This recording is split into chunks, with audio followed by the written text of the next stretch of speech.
దుర్గాయై నమః. ఓం శ్రీమాత్రే నమః. అందరికీ నమస్కారం అండి. Welcome back to our channel.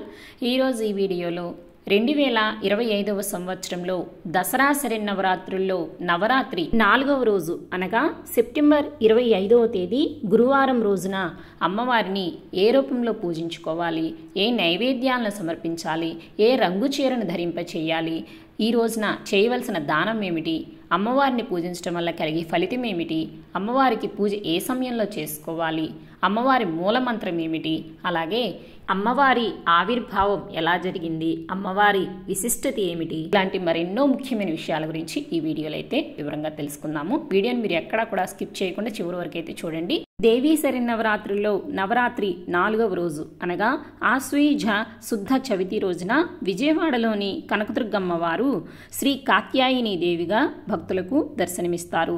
ఇదే ఈ 2025 సంవత్సరంలో కొత్తగా చేర్చిన అలంకారము. దేవీ శరన్నవరాత్రిలో నవరాత్రి 4వ రోజు. ఈ రోజున తిథి ఆశ్వీజ శుద్ధ చవితి తిథి.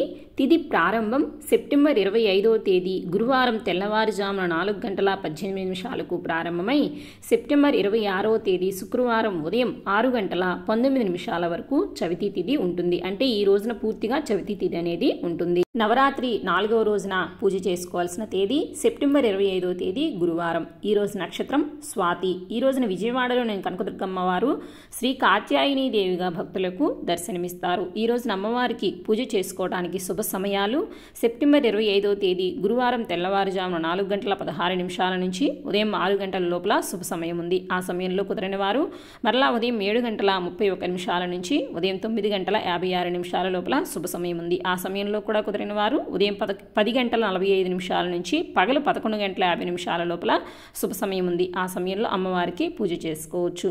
సాయంకాల పూజా సమయాలు సాయంత్రం 4:18 నుంచి రాత్రి 7:30 లోపల శుభ సమయం ఉంది. ఆ సమయంలో పూజ చేసుకునేవారు చేసుకోవచ్చు. ఈ రోజున అమ్మవారికి పాయసం, రవ్వ కేసరి, తేనెని నైవేద్యంగా సమర్పించాలి. ఈ రోజు అమ్మవారికి పసుపు రంగు చీరని ధరింపచేయాలి.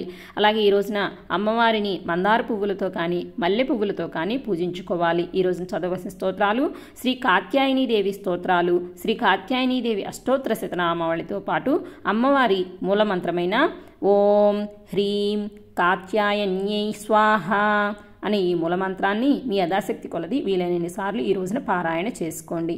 ఈ రోజున ఉలవలు, ఎరుపు లేదా బూడిద రంగు బట్టల్ని దానం చేయాలి. ఈ రోజున అమ్మవారిని పూజించడం వల్ల కలిగే ఫలితము కోరుకున్న భాగస్వామితో శీఘ్రంగా వివాహం అనేది జరుగుతుంది. అంతేకాకుండా ఈ రోజున అమ్మవారిని పూజించడం వల్ల ధైర్యం, విశ్వాసంతో పాటు అన్ని పనులలోనూ విజయం సిద్ధిస్తుంది. కాత్యాయని మాత ఆవిర్భావం. కాత్యాయని మాత ఆశ్వీజ కృష్ణ చతుర్దశి నాడు బ్రహ్మ, విష్ణు, మహేశ్వరుల తేజస్సుతో కాత్యాయన మహర్షి ఇంట పుత్రికగా అవతరించింది. ఈమె ఆశ్వీజ శుక్ల సప్తమి, అష్టమి మరియు నవమి తిథులందు కాత్యాయన మహర్షి పూజలందుకుని విజయదశమి నాడు మహిషాసురుణ్ణి వధించెను. కాత్యాయని దేవి అమోఘ ఫలదాయిని. కృష్ణ భగవానుణ్ణి ప్రేమ కోసం గోపికలందరూ కూడా యమునా తీరమున ఈమెను పూజిస్తూ ఉంటారు. ఈమె స్వరూపము 4 భుజములతో బంగారు వర్ణాన్ని కలిగి ఉంటుంది. ఈమె కుడి చేతిలో ఒకటి అభయముద్రను మరి ఒకటి వరముద్రను కలిగి ఉంటారు. ఎడమ చేతిలో ఒకదాని యందు ఖడ్గము, వేరొక దాని యందు పద్మము శోభిల్లుతూ ఉంటాయి. ఈమె వాహనము సింహవాహనము. ఈ దేవిని భక్తితో సేవించిన వారికి ధర్మార్థ కామ మోక్షములనడి చతుర్విధ పురుషార్థముల ఫలములు లభించును. రోగములు, శోకములు, సంతాపములు, భయములు దూరమగును. జన్మాంతరముల పాపములు నశించిపోతాయి. ఈ విధంగా అమ్మవారి ఆవిర్భావం జరిగింది. సో ఇదండి ఇవాళ వీడియో. దేవీ శరన్నవరాత్రుల్లో నవరాత్రి 4వ రోజు గురించి పూర్తి ఇన్ఫర్మేషన్ అయితే షేర్ చేశానండి. నెక్స్ట్ వీడియోలో నవరాత్రి 4వ రోజుకు సంబంధించి అష్టోత్తరము మరియు ప్రసాదం వీడియోస్ని అయితే పోస్ట్ చేస్తానండి.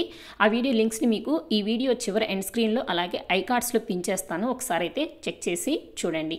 ఈ వీడియో మీకు నచ్చింది, యూజ్ అయింది అనుకుంటే ఒక లైక్ ఇవ్వండి. అలాగే మీకు తెలిసిన వారికి షేర్ చేయండి. రానున్న కొత్త వీడియోస్ కోసం మన ఛానల్ని సబ్స్క్రైబ్ చేసుకోండి.